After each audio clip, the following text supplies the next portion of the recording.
Moi, ça va. Tout va bien. Normal. On a bien reçu son service. Bon. Dialogue avec eux. Merci. Je suis désolée pour la météo. Je n'ai pas réussi. Ils se sont adaptés à vous, c'est difficile. Merci beaucoup. Merci d'être là. Comment allez-vous? Très heureux d'être ici. Merci beaucoup.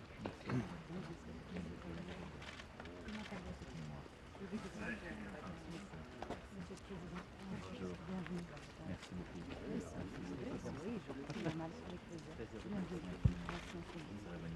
Président, Monsieur le Président, tout va bien? tout va bien. Si on vous dit que c'est moi qui ai ramené la pluie, peut-être vous ne croyez pas. À côté, il risque de vous dire ça. Merci, Président. Comment ça va? bien? Ça va mal. Ouais. Bon, tout va bien? Oui, bonsoir, Je président. sais, Président. On s'est dit voir comment ça va. Merci beaucoup. Voilà. Oui, pas de week-end. En collaboration avec les femmes. Monsieur le Président.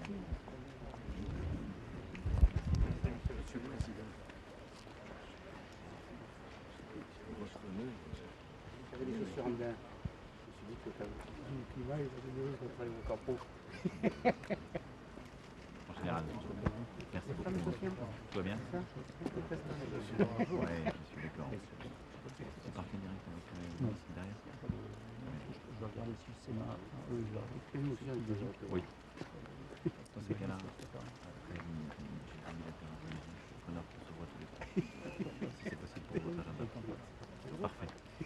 Merci, mon Gérard. Merci beaucoup. Merci. Moi aussi. On a fait les communications qui vont hier soir. Je ne l'évoquerai pas ce matin. Je pense que on peut confondre tous les sujets. On en parlera. Il n'y a pas de.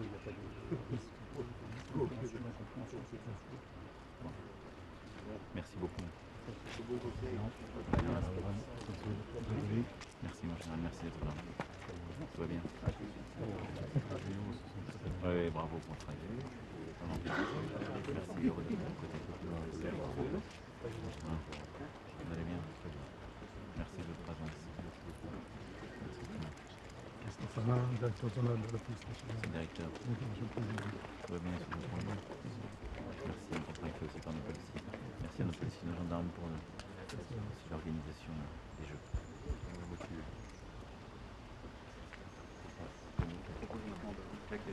Monsieur le Président, oui. C'est Stéphane, directeur zonal de la police nationale.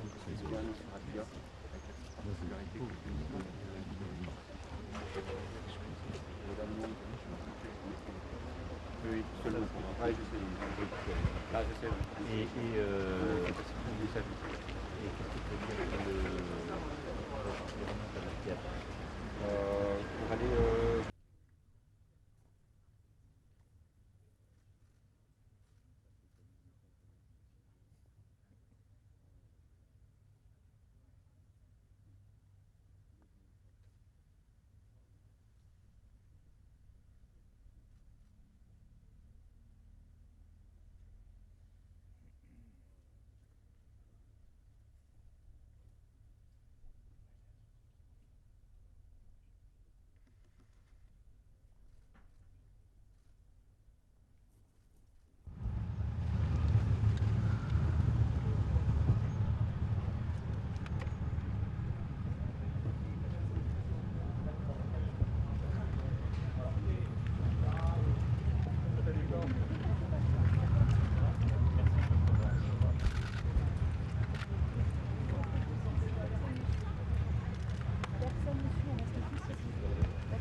Ouais,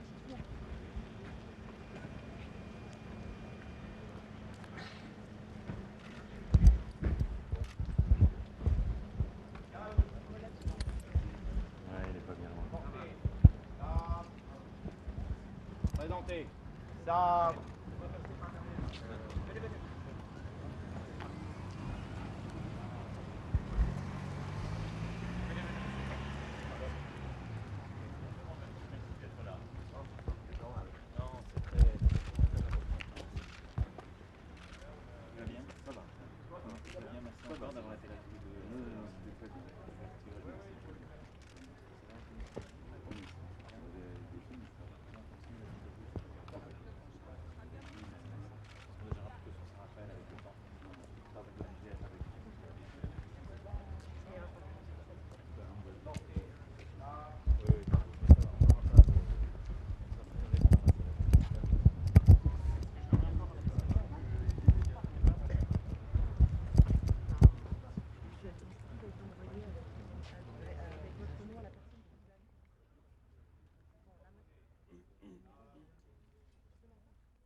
Présentez.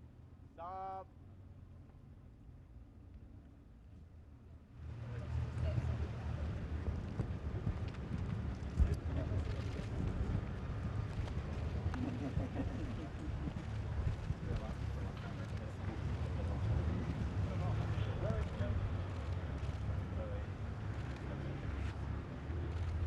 Va bien?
Les deux ou simple?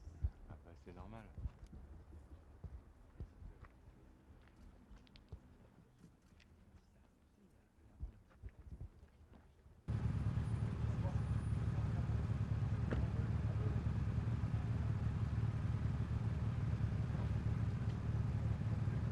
Présentez. Ça.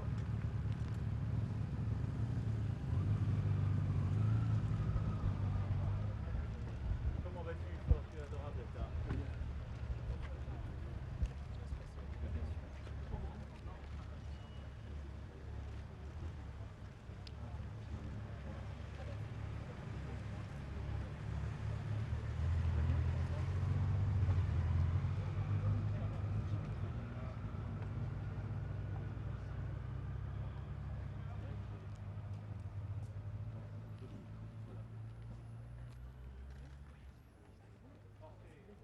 Ça. Reposez. Ça.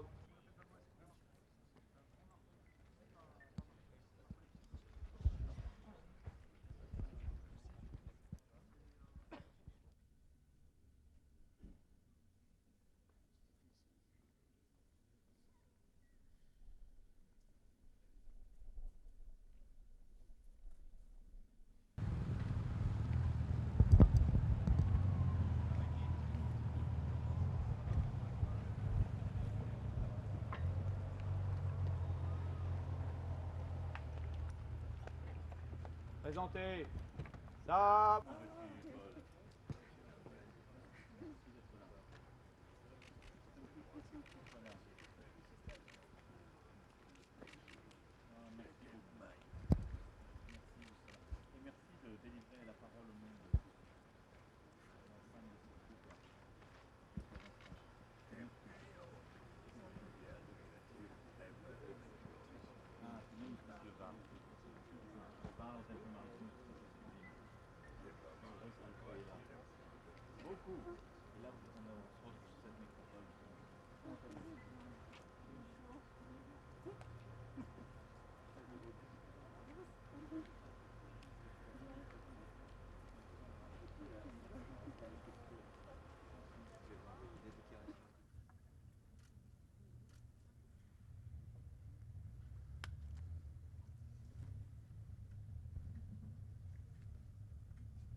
Volontaire de tous horizons, pour effacer l'humiliation, toujours prêt à braver la mort, d'un seul désir, d'un même élan.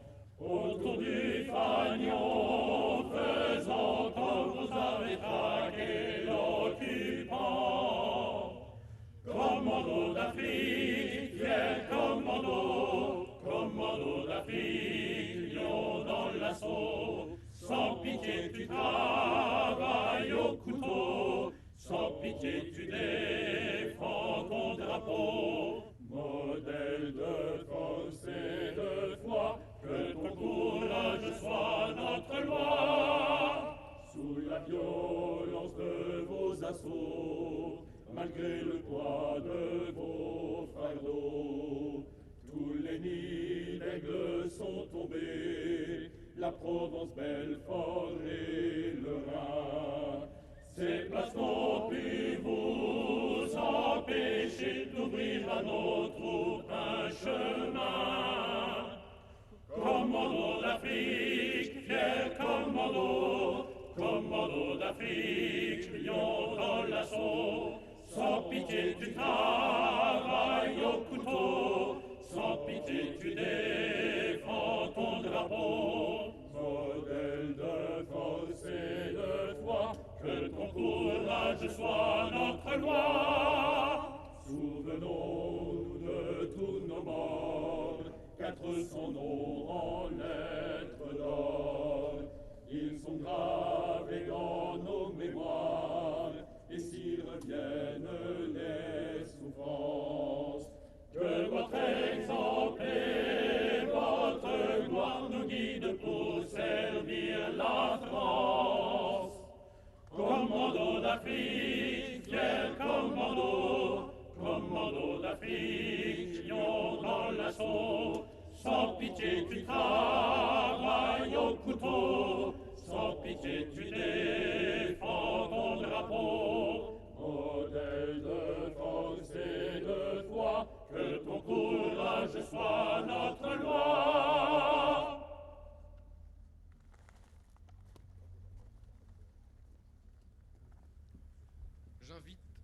J'invite son Excellence, Monsieur Paul Biya, président de la République du Cameroun, à se rendre au pupitre pour prendre la parole.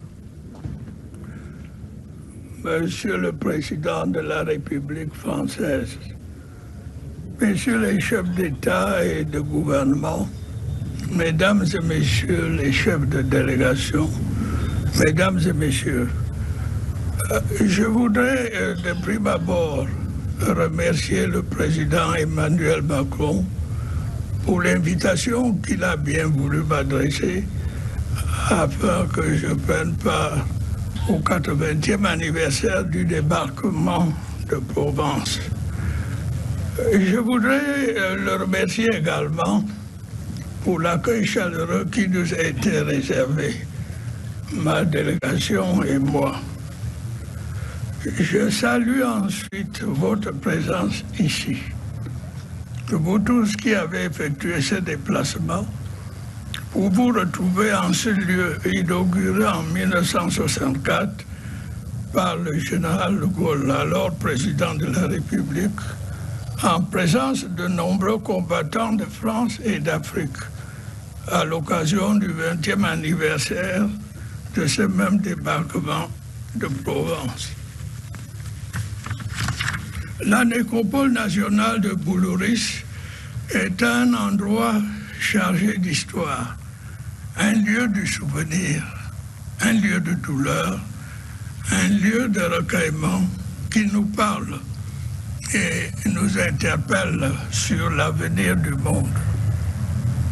De nombreux soldats ont ici à Saint-Raphaël, comme sur les autres terres de Provence, comme en Normandie et comme ailleurs en Europe, donné leur vie pour combattre l'occupation, pour sauver la liberté, en formant une formidable chaîne de solidarité.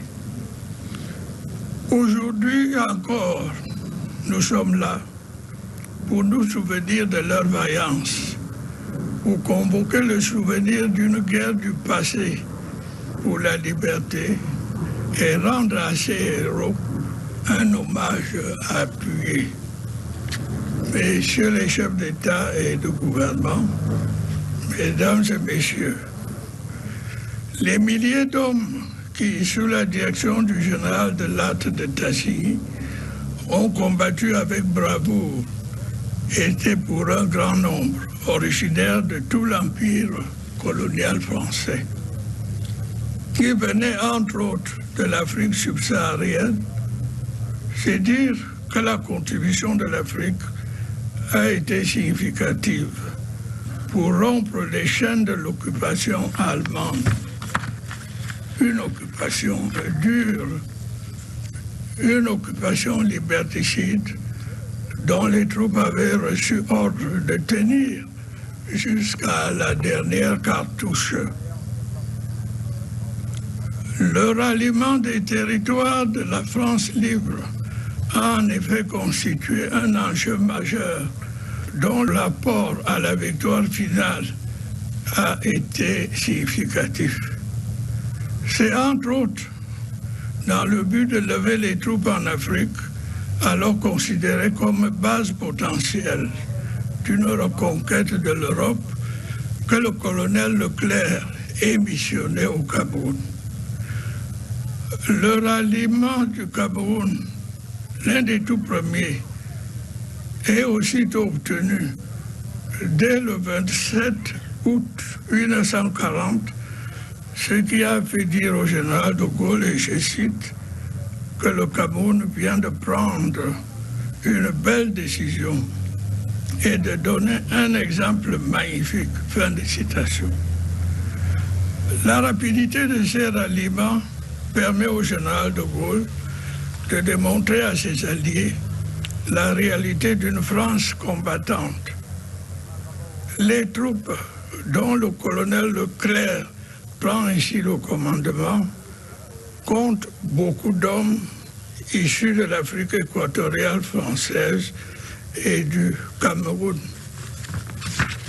C'est de la ville de Douala que partent les expéditions, qui plus tard ont constitué la colonne Leclerc. Les faits d'armes de cette colonne sont nombreux. Ils passent par la Tunisie dès 1942, puis par la Sicile en Italie, et par la Corse ensuite, sans omettre le Tchad. Partout où les combats les ont menés, ces valeureux soldats venus d'Afrique occidentale ou de l'Afrique équatoriale, de Madagascar ou de l'océan Indien se sont magnifiquement illustrés. Ils ont, en revanche, payé un très lourd tribut pour la victoire. Des combattants exemplaires, souvent héritiers des traditions guerrières immémorables, admirables de courage, d'audace et de loyauté. Ils ont été les artisans de la victoire. Leur sang est à jamais mêlé à d'autres sangs pour que l'étendard de la France et de ses alliés soit définitivement couronné de gloire. En ce jour du souvenir, nous leur devons un immense respect.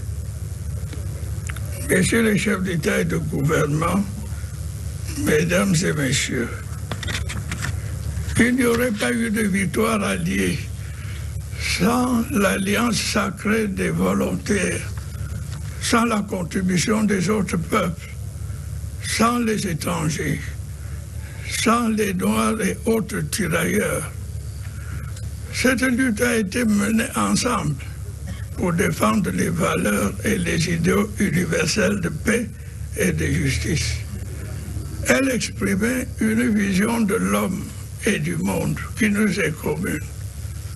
Au nom de celle-ci, nous avons ensemble combattu côte à côte. Cette vision était respectueuse de nos différences, respectueuse de l'infinie diversité des hommes, des cultures, des religions, des civilisations. Cette vision-là reconnaît à chacun de nous un droit égal à la dignité. La solidarité exemplaire qui a ainsi prévalu reste et demeure une leçon précieuse que nous devons perpétuer et transmettre aux générations futures afin d'éviter les erreurs commises par le passé. J'ai pour ma part la conviction que la solidarité internationale et une meilleure prise en compte des attentes et des intérêts d'autres pays, particulièrement ceux du Sud, ramènerait dans le monde d'aujourd'hui une plus grande paix. C'est aussi cela le sens de notre présence ici. Excellences, Mesdames et Messieurs, nous nous retrouvons en Provence, vous le savez, pour convoquer le souvenir d'une guerre du passé et pour rendre hommage aux héros de notre histoire. Seulement, la guerre que l'on pensait à jamais éloignée frappe de nouveau aux portes de l'Europe. Elle est désormais plus proche de nous. Des hommes se battent à nouveau à quelques heures d'ici. C'est dire que les organisations internationales et le système mis en place au lendemain des deux guerres mondiales et davantage de la Deuxième Guerre mondiale restent et demeurent perfectibles.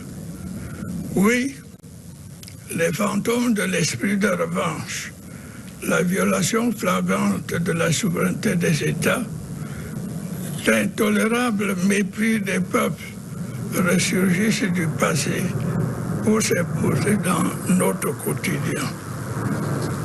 Le droit international diversement interprété, l'instrumentalisation des droits de l'homme, l'oubli ou le défi des autres guerres, la volonté permanente de dominer, d'exploiter, de construire un monde à son unique avantage, sont entre autres les ombres qui nous guettent aujourd'hui et dont notre présence ici devrait révéler la lueur. Cette commémoration doit aussi pouvoir mettre en exergue notre responsabilité collective dans la préservation de la paix et de la liberté dans le monde. Il nous faut trouver des réponses aux questions et causes qui sont le terreau du terrorisme, de l'injustice, de la crise de confiance qui s'observe vis-à-vis du multilatéralisme pour espérer faire vivre la concorde et rendre le monde plus sûr. Presque partout, la grande question reste et demeure de savoir si nous devons capituler devant le pessimisme de l'inévitabilité de la guerre ou si nous pouvons encore bâtir un avenir plein d'espoir où les guerres appartiendront définitivement à l'histoire. Malheureusement, la géopolitique et la géostratégie mondiale restent dominées par la course aux armements. La construction des blocs fait son retour. La guerre froide dont la chute du mur de Berlin a sonné le glas est à nouveau d'actualité. De nouveaux acteurs, à l'instar des sociétés paramilitaires privées, agissent ça et là. Et la guerre se fait désormais par procuration. Si rien n'est fait, le monde se dirige de nouveau vers une ou plusieurs guerres aux conséquences incalculables. Face à cela, le Cameroun, pour ce qui le concerne, a de tout temps fait recours au dialogue, aux solutions concertées. Il a fait de la résolution pacifique des différends la clé de sa démarche pour faire échec à la guerre et résoudre des conflits. En définitive, je veux ici saluer l'organisation de cette commémoration qui constitue une excellente occasion d'encouragement de la solidarité entre les nations pour construire la paix et faire face ensemble aux grands problèmes de notre temps. Je vous remercie de votre aimable attention.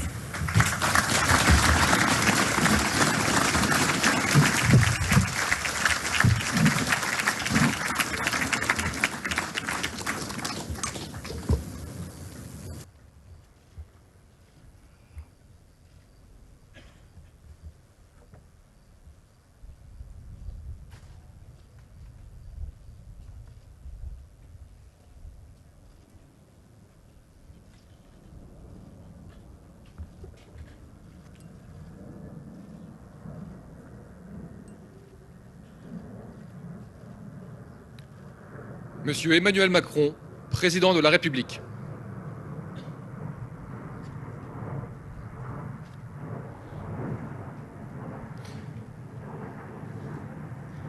Votre Altesse, Messieurs les chefs d'État et de gouvernement, Monsieur le Président, Mesdames et Messieurs les ministres, Mesdames et Messieurs les ambassadeurs, Mesdames et Messieurs les parlementaires, mon général, Monsieur le Préfet, Monsieur le Président du Conseil régional, Monsieur le Président du Conseil départemental, Monsieur le maire, Mesdames et Messieurs en vos grades et qualités, chers vétérans, Mesdames et Messieurs. Aux premières heures de la nuit du 15 août 1944, la côte méditerranéenne, encore sous occupation allemande, était plongée dans les ténèbres. Soudain, au Canadel, le chef de gare fut tiré de son sommeil par une voix pressante. « Qui est là ?» demanda-t-il, craignant d'être arrêté sur le champ par la Gestapo.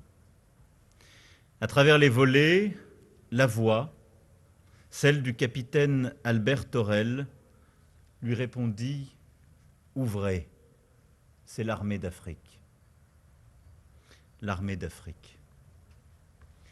Le chef de gare ouvrit, incrédule, bouleversé. Certes, 2 mois après le débarquement de Normandie, alors que les armées du Reich refluaient en catastrophe, beaucoup s'attendaient à une attaque des Alliés en Provence pour s'emparer des ports de Méditerranée en eau profonde et prendre les armées du Reich à revers. Certes, même retardée. L'opération Dragoon se préparait depuis des semaines sur des maquettes bâties grâce aux renseignements de la résistance française. Elle avait été engagée à partir du 9 août, lors de l'embarquement des centaines de milliers de soldats français, anglais, américains, à Tarente, Oran ou Brindisi. Et plus personne ne pouvait en douter depuis que la plus grande flotte jamais vue en Méditerranée, 2000 navires américains et britanniques, croiseurs, destroyers, contre-torpilleurs, avisos, transporteurs de troupes, s'étaient rassemblés au large de la Corse. Certes aussi, les jours précédents, les raids aériens des Alliés avaient été si nombreux que les églises de la côte, à Saint-Maximin ou au Lavandou, avaient renoncé par avance à célébrer la messe du 15 août. Pourtant, cette nuit-là, l'émotion étreignait le chef de gare et le capitaine Torel. L'attaque avait commencé. Une opération aux proportions épiques.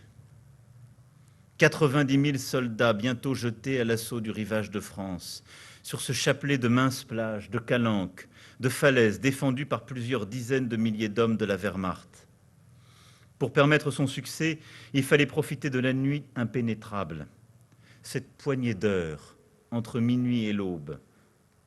Pour les éclaireurs et les commandos chargés de détruire les premières défenses ennemies, la nuit la plus courte. Sur l'île du Levant, à Port-Cros, verrou de la rade de Hyères, c'est là que les commandos américains et canadiens investirent à l'heure zéro. Au pied du Cap Nègre, où les commandos d'Afrique furent projetés et où ils durent grimper la falaise à main nue afin de neutraliser les batteries allemandes. Sur une autre plage, enfin, celle de l'Esquillon, entre Tréas et Théoul, où les hommes du groupe naval de la marine préférèrent continuer à avancer dans un champ de mines plutôt que de rebrousser chemin. Grâce à ces avant-gardes, à l'aube, sur les plages Alpha à l'ouest, à Ramatuelle et Cavalère, sur les plages du secteur Delta à Sainte-Maxime, les premières divisions américaines foulèrent le sable jonché de mines et de torpilles. Bientôt, sous les bombes allemandes et les tirs des bunkers érigés par Rommel, l'extraordinaire carrousel des barges de débarquement se mit en mouvement. Fil ininterrompu d'hommes et de tanks, de machines et de bataillons, parfois repoussés, comme sur le secteur Camel, sur la plage de Fréjus-Saint-Raphaël, que les hommes du général Patch délaissèrent pour poser finalement le pied au Dramont et à Haguet. Alors, à midi, sur le sémaphore de Sainte-Maxime, flottait un drapeau américain. Place des Lys, les soldats allemands arrêtés, défilaient, les mains en l'air. Le lendemain, la jonction s'opérait à travers les collines des morts, avec les plus de 9000 Américains et Canadiens du général Frédéric parachutés dans la plaine de l'Argence, sur une zone dégagée par la résistance. Il y avait eu le 6 juin en Normandie, mais ce jour-là, ce n'était pas la même chose, confia l'un des hommes du général Delattre. Ce n'était pas la même chose. Car ici, en Provence, débarquèrent au total 230 000 soldats français, solidement armés et préparés par nos alliés américains. Un grand nombre d'entre eux, spahis, goumiers, tirailleurs africains, antillais, marsouins du Pacifique, n'avaient jamais foulé le sol de la métropole et découvraient un littoral de rochers rouges. D'autres s'étaient au contraire évadés de France, comme ce marin de la France libre, débarqué plage des Sardinots, sans nouvelles de sa famille depuis 4 ans, qui se dirigea vers sa maison de Sainte-Maxime et tomba dans les bras de son père. Beaucoup, comme Yorghi Colli, né au Tchad, ou Mohamed Belhadj, venu d'Algérie, tous deux faits compagnons de la libération après-guerre, s'étaient déjà illustrés pour leur bravoure dans les batailles de Tunisie et d'Italie. Certains Sur le croiseur américain Parker, pavoisé du drapeau tricolore, entonnèrent avant l'assaut une inoubliable Marseillaise. Leurs éclaireurs, comme le lieutenant-colonel Bouvet, l'un des héros de l'ascension du Cap-Nègre, prirent 1 minute dans la nuit pour porter à leurs lèvres un peu de sable des plages varoises, le sable de la France retrouvée.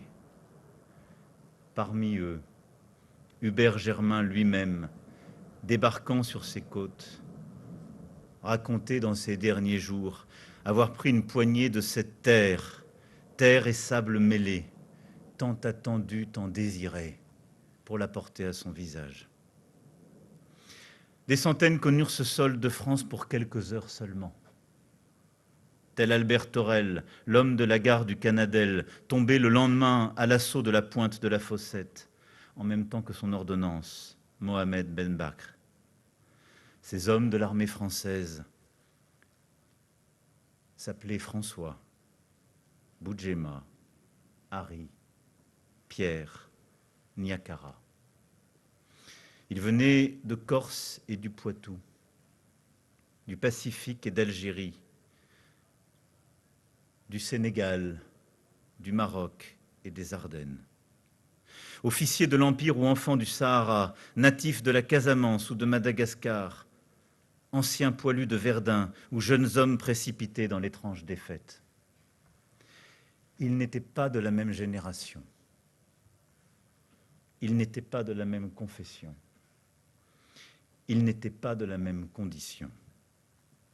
Ils étaient pourtant l'armée de la nation, armée la plus bigarrée et la plus fervente.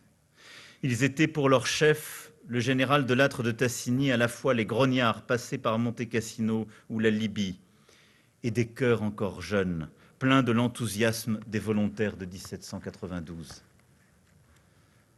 Soldats comme ceux de l'an 2, soldats de l'acte 2 de la libération du pays, soldats convaincus que lorsqu'il s'agit de défendre l'intérêt vital de la nation, tous ceux qui se reconnaissent comme Français ont vocation à être ensemble.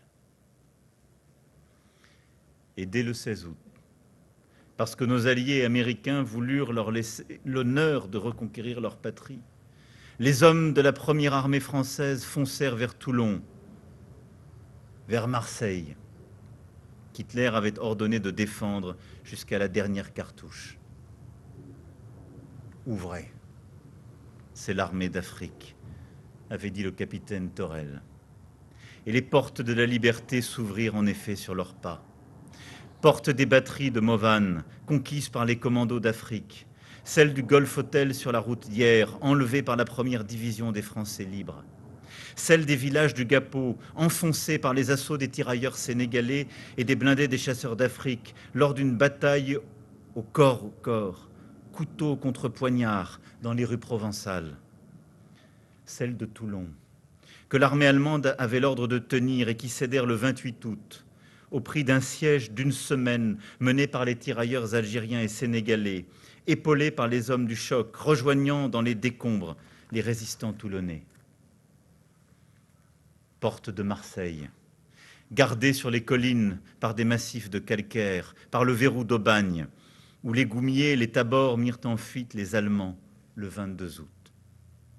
Ces portes, que les armées françaises franchirent enfin, sur une inspiration pleine d'audace du général de Montsabert, Marseille fidèle à son esprit de résistance, Marseille entrée en insurrection contre l'occupant, Marseille révoltée de l'Estaque aux réformés, Marseille libérée quand les derniers Allemands baissèrent les armes au Frioul ou sur les contreforts de Notre-Dame de la Garde.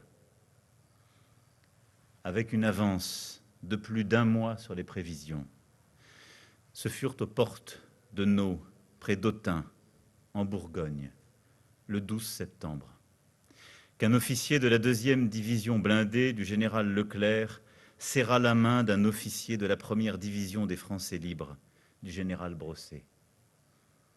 Le premier venait du nord et avait débarqué en Normandie. Le second venait du sud et avait accosté en Provence. Les 2 armées se donnaient la main. Geste de reconnaissance et de fraternité.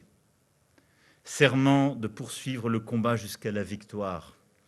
Dans les Ardennes et pendant l'hiver suivant, des batailles terribles jusqu'à la libération de Strasbourg et au-delà, jusqu'à la capitulation de l'Allemagne nazie, que signa pour la France le général de Lattre de Tassigny le 8 mai 1945. Et c'est le même geste de reconnaissance, de fraternité, d'espérance pour l'avenir que la nation accomplit aujourd'hui. Ici, dans cette nécropole de Boulouris, cimetière marin qui garde les tombes de 466 héros parmi les milliers passés là. Français, pieds noirs d'Algérie, du Maroc, de Tunisie, Français des Outre-mer, des Antilles au Pacifique, secondés par les Français de la résistance intérieure. Américains, Britanniques, Canadiens, qui, loin de leur pays natal, ont trouvé la mort sur un chemin de Provence, sur une plage de Méditerranée. Africains. Ces soldats français d'Afrique, dont certains des vétérans se tiennent devant nous et devant lesquels je m'incline. La part d'Afrique en France est aussi ce legs qui nous oblige. Et je salue aujourd'hui la présence des présidents du Cameroun, de Centrafrique, des Comores, du Gabon, du Togo. À vos côtés, Monseigneur, honorant cette mémoire monégasque qui nous est si fidèle, aux côtés de Monsieur le Premier ministre du Maroc, et la présence des représentants de Côte d'Ivoire, de Madagascar et du Sénégal, et des jeunes lycéens de Tiaroy. Comme la France n'oublie rien des sacrifices des Congolais, des Béninois, ni celle des peuples du Burkina Faso, du Mali et du Niger et de tant d'autres. Non, rien de la plus belle mémoire de ces hommes n'est oublié. Leurs noms doivent continuer d'être donnés à nos rues, à nos places, pour inscrire leurs traces impérissables dans notre histoire.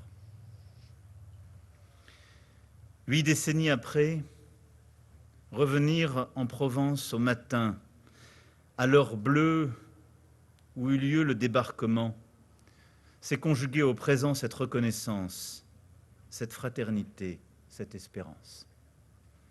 C'est ne rien oublier de leur courage et de leur combat.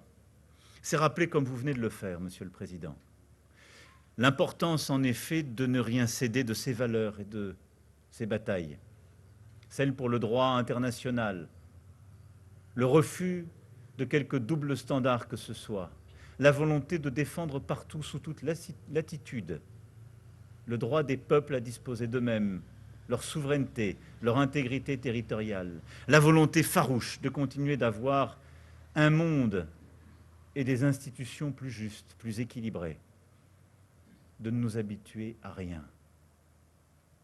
Ce message d'espérance que vous venez de porter à l'instant, c'est l'espérance en ce 15 août, comme tous les matins du monde, dans la victoire universelle du droit et de la paix.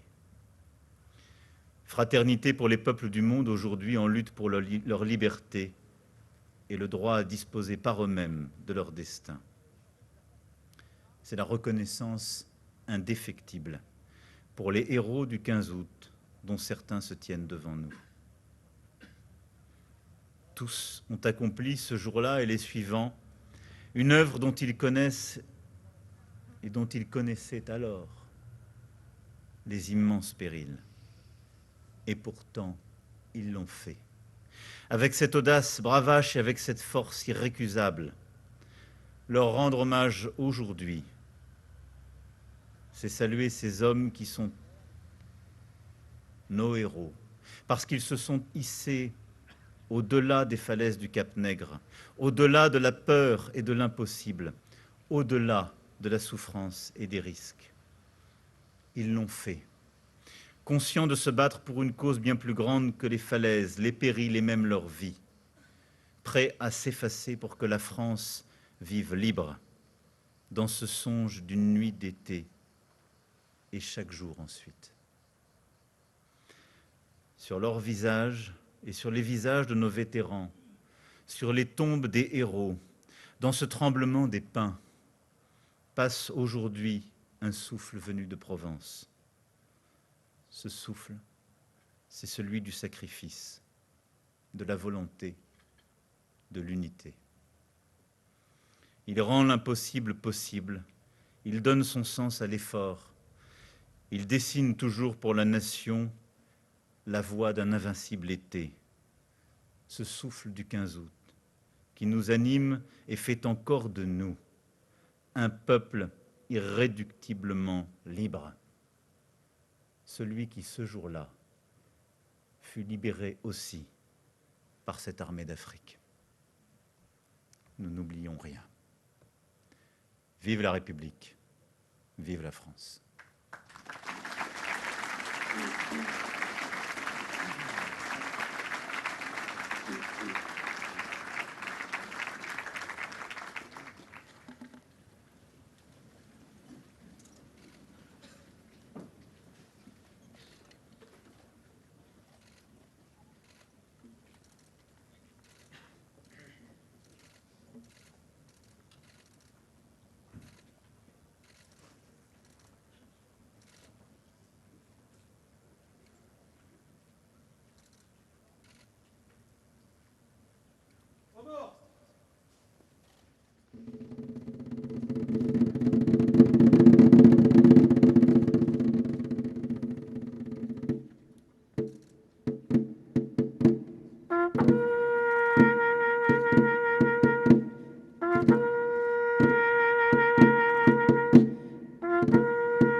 Allons enfants de la patrie, le jour de gloire est arrivé. Contre nous de la tyrannie, l'étendard sanglant élevé, l'étendard sanglant élevé. Entendez-vous dans les campagnes, jugez féroces soldats, ils viennent jusque dans nos bras, dégager nos fils, nos compagnes, aux armes citoyens, formez vos bataillons, marchons, marchons, qu'un sang impur abreuve nos sillons.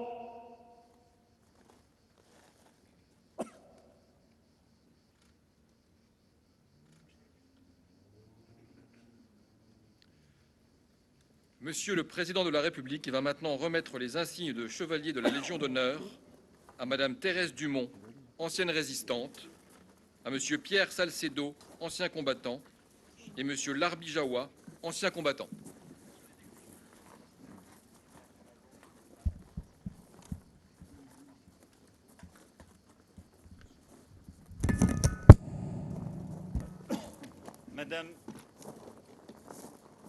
Madame Thérèse Dumont,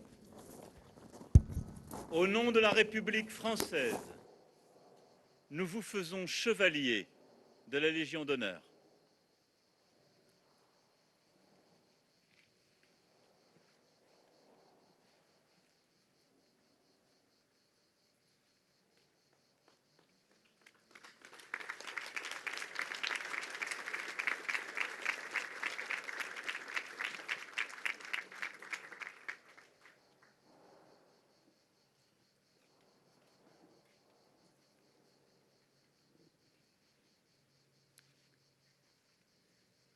Monsieur Pierre Salcedo, au nom de la République française, nous vous faisons chevalier de la Légion d'honneur.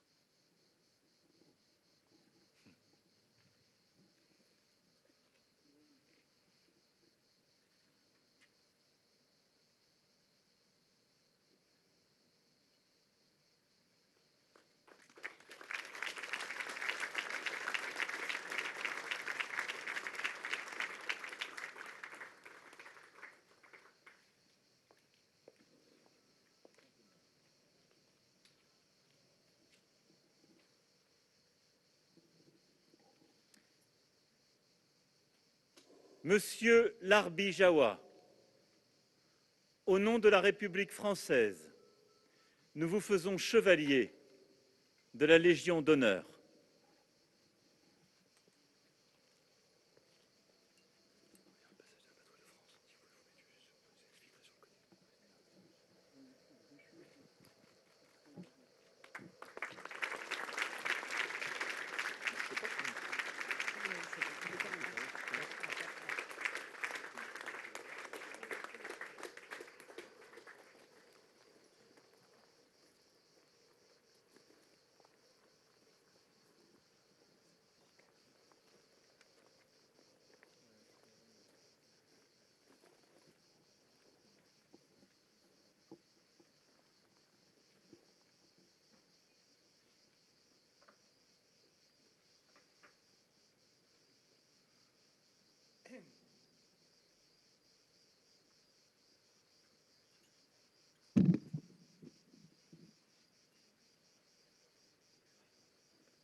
Demandez de reculer un tout petit peu.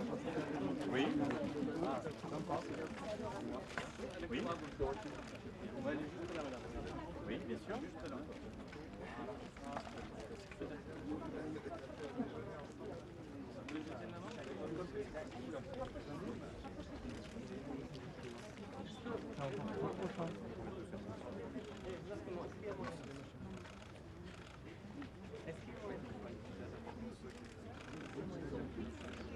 Ah, qui est là, oui.